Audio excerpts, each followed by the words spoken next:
Hello मित्रों, SSP coaching class में आपका स्वागत है। 2027 में आने वाली सभी विभागों की बम्पर भर्तियों में सीईटी समान पात्रता परीक्षा उत्तीर्ण करना आवश्यक है। हमारे आलोक जी, जो राजस्थान राज्य कर्मचारी चयन बोर्ड के अध्यक्ष हैं, उन्होंने साफ कहा है कि बड़े पैमाने पर सीईटी के माध्यम से अभ्यर्थियों की छँटनी की जाएगी। अतः सीईटी समान पात्रता परीक्षा को उत्तीर्ण करना बड़ी चुनौती का विषय रहेगा। इसलिए इस चैनल के माध्यम से हम सीईटी में हिंदी विषय के सभी टॉपिकों को कवर करेंगे। आपका स्नेह, लाइक व सब्सक्राइब से मिलता रहे, ऐसी अपेक्षा है। सबसे पहले हिंदी व्याकरण में भाषा, व्याकरण एवं लिपि का परिचय अध्याय को समझेंगे। मानव जाति के विकास के इतिहास में सर्वाधिक महत्वपूर्ण संप्रेषण का माध्यम रहा है और वह माध्यम भाषा है। मनुष्य समाज की इकाई होता है तथा मनुष्य से ही समाज बनता है। समाज की इकाई होने के कारण परस्पर विचार, भावना, संदेश, सूचना आदि को अभिव्यक्त करने के लिए मनुष्य भाषा का प्रयोग करता है। यह भाषा चाहे संकेत भाषा हो सकती है अथवा व्यवस्थित ध्वनियों, शब्दों या वाक्यों में प्रयुक्त कोई मानक भाषा हो सकती है। तो भाषा के माध्यम से ही हम अपने भावों एवं विचार दूसरे व्यक्ति तक पहुंचा सकते हैं तथा दूसरे व्यक्ति के भाव एवं विचार जान पाते हैं। भाषा ही वह साधन है जिससे हम अपना इतिहास, संस्कृति, संचित ज्ञान विज्ञान और अपनी महान परंपराओं को जान सकते हैं। अब इस पैराग्राफ में से मुख्य प्रश्न ये बनता है कि भाषा किसे कहते हैं। तो इसका उत्तर आता है, मनुष्य के भाव, विचार, संदेश, सूचना आदि को अभिव्यक्त करने के लिए मनुष्य जिन संकेतों, शब्दों, ध्वनियों का प्रयोग करता है ना, उसे ही भाषा कहते हैं। संसार में संस्कृत, हिंदी, अंग्रेजी, बांग्ला, गुजराती, उर्दू, मराठी, तेलुगु, मलयालम, पंजाबी, उड़िया, जर्मन, फ्रेंच, इतालवी, चीनी जैसी अनेक भाषाएं हैं। भारत अनेक भाषाभाषी देश है तथा अनेक बोली और भाषाओं से ही मिलकर भारत राष्ट्र बना है। इसीलिए भारत को विविधताओं का देश कहते हैं।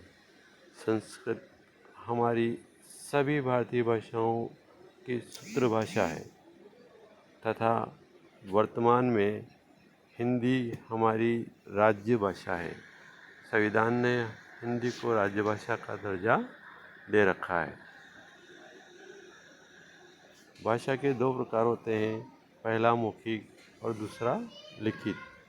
तो प्रश्न यहाँ से बनता है कि भाषा के कितने प्रकार होते हैं, लिखित और मौखिक। मौखिक भाषा आपस में बातचीत के द्वारा भाषणों एवं उद्बोधनों के द्वारा प्रयोग में लाई जाती है। लिखित भाषा लिपि के माध्यम से लिखकर प्रयोग में लाई जाती है। यद्यपि भाषा भौतिक जीवन के पदार्थों तथा मनुष्य के व्यवहार व चिंतन की अभिव्यक्ति के साधन के रूप में विकसित हुई है, जो हमेशा एक सी नहीं रहती, अपितु उसमें दूसरी बोलियों, भाषाओं से, संपर्क भाषाओं से शब्दों का आदान प्रदान होता रहता है। जीवन के प्रति रागात्मक संबंध भाषा के माध्यम से ही उत्पन्न होता है। किसी सभ्य समाज का आधार उसकी विकसित भाषा को ही माना जाता है। हिंदी खड़ी बोली ने अपने शब्द भंडार का विकास दूसरी जनपदीय बोलियों, संस्कृत तथा अन्य समकालीन विदेशी भाषाओं के शब्द भंडार के मिश्रण से किया है। किंतु हिंदी के व्याकरण की व्याकरण के विविध रूप अपने ही रहे हैं। हिंदी में अरबी, फारसी, अंग्रेजी आदि विदेशी भाषाओं के शब्द विप्रयोग के आधार पर तथा व्यवहार के आधार पर आकार समाहित हो गए हैं। भाषा स्थायी नहीं होती है, इसमें दूसरी भाषाओं के लोगों के संपर्क में आने से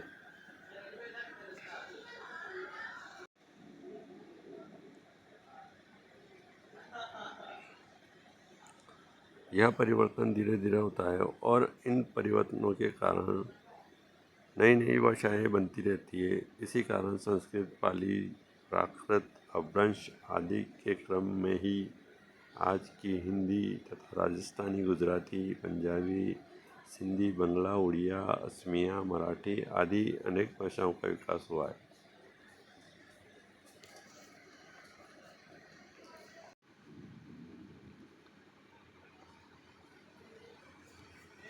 भाषा के भेद। जब हम आपस में बातचीत करते हैं तो मौखिक भाषा का प्रयोग करते हैं तथा पत्र, लेख, पुस्तक, समाचार पत्र आदि में लिखित भाषा का प्रयोग करते हैं। विचारों का संग्रह भी इसी लिखित भाषा में ही करते हैं। मौखिक भाषा, लिखित भाषा मूलतः सामान्य जनजीवन के बीच बातचीत में मौखिक भाषा का ही प्रयोग होता है।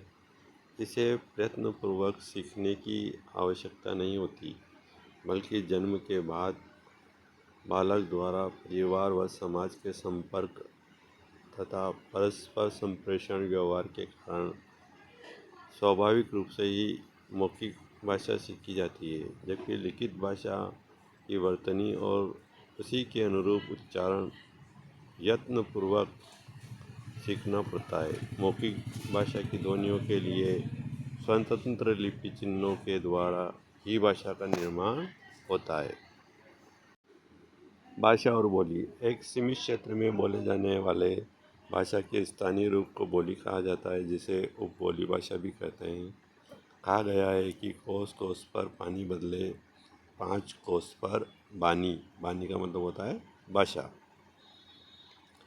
हर 5-7 मील पर बोली में बदलाव आ जाता है। भाषा का सीमित, अविकसित तथा आम बोल चाल वाला रूप बोली कहलाता है। इसमें साहित्य रचना नहीं होती तथा जिसका व्याकरण नहीं होता, वह शब्दकोश भी नहीं होता। जबकि भाषा विस्तृत क्षेत्र में बोली जाती है, इसका व्याकरण तथा शब्दकोश होता है तथा इसमें साहित्य लिखा जाता है। किसी बोली का संरक्षण तथा अन्य कारणों से यदि क्षेत्र विस्तृत होने लगता है तथा उसमें साहित्य लिखा जाने लगता है, तो वह बोली भाषा बनने लगती है तथा उसका व्याकरण निश्चित होने लगता है।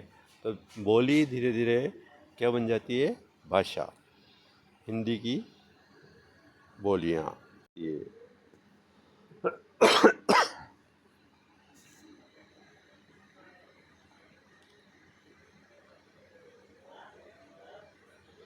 हिंदी भाषा और व्याकरण।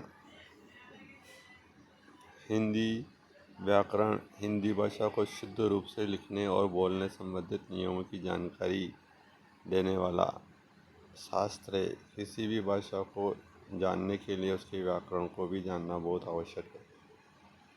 हिंदी की विविध ध्वनि, वर्ण, पद, पदांश, शब्द, शब्दांश, वाक्य, वाक्यांश आदि की विवेचना तथा उसके विभिन्न घटकों प्रकारों का वर्णन हिंदी व्याकरण में किया जाता है। हिंदी व्याकरण को मोटे तौर पर वर्ण विचार, शब्द विचार, वाक्य विचार आदि 3 वर्गों में विभाजित कर इनके विभिन्न पक्षों पर विचार किया जा सकता है। नागरी लिपि का परिचय एवं वर्तनी।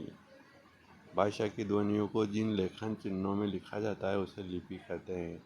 अर्थात किसी भी भाषा की मौखिक ध्वनियों को लिखकर व्यक्त करने के लिए जिन वर्तनी चिन्हों का प्रयोग किया जाता है वह लिपि कहलाती है। संस्कृत, हिंदी, मराठी, कोंकणी, नेपाली आदि भाषाओं की लिपि देवनागरी है। इस प्रकार अंग्रेजी को रोमन, पंजाबी को गुरुमुखी तथा उर्दू की लिपि फारसी है। भारत सरकार के अधीन केंद्रीय हिंदी निदेशालय ने अनेक भाषाविदों, पत्रकारों, हिंदी सेवी संस्थानों तथा विभिन्न मंत्रालयों के प्रतिनिधियों के सहयोग से हिंदी की वर्तनी का देवनागरी में एक मानक स्वरूप तैयार किया है, जो सभी हिंदी प्रयोक्ताओं के लिए समान रूप से मान्य है। देवनागरी लिपि का निर्धारित मानक रूप निम्न है: अ, आ, ई, उ, री, ए, ऐ, ओ, औ। मात्राएं अ की कोई मात्रा नहीं है, बाकी सभी स्वरों की मात्राएं होती है। अनुस्वार अंग की मात्रा बोला जाता है अनुस्वार को, जैसे अंश, अंदेशा, संपदा, हंस। अनुनासिक जिसे चंद्र बिंदु कहते हैं, जैसे हंसना, धुआं, चांद। विसर्ग अह, जैसे अधः, पतन, दुहक, मन स्थिति। क ख ग घ ण, च छ ज झ ण, ट ठ ड ढ ण, त थ द ध न, प फ ब भ म, य र ल व, श श स ह। संयुक्त व्यंजन इसमें क्षत्रिय, त्रिशूल, ज्ञानी, श्र है। हल चिन्ह जैसे प्रहलाद, पट्टा, अफरान। ग्रहित स्वर आ, जो अंग्रेजी से आया है। ग्रहित व्यंजन है खंग, ख, ग, ज, फ। अंग्रेजी भाषा से ग्रहित स्वर आ है, जैसे डॉक्टर, कॉटेज, कॉलेज। फारसी से ग्रहित ध्वनियाँ जैसे गरीब, गज़ल, फन, कौम, खत।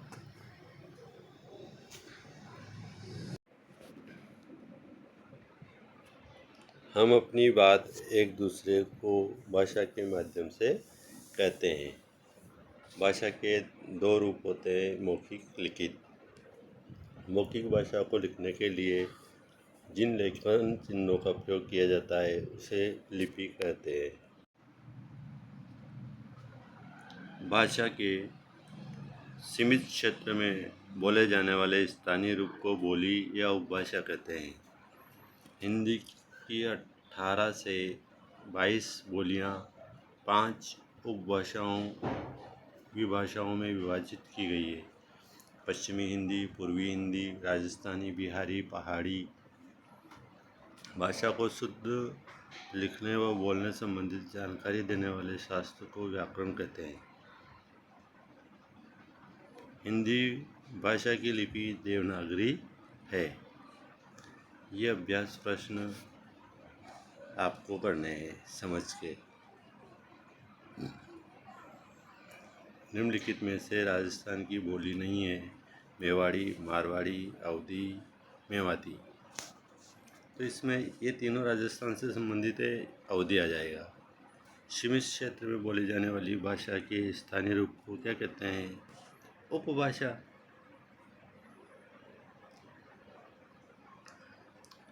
निम्नलिखित में से किस की लिपि देवनागरी नहीं है?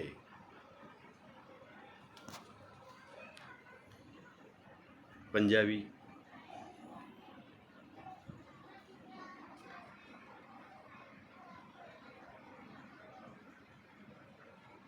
खड़ी बोली हिंदी के किस स्वरूप से निकली है?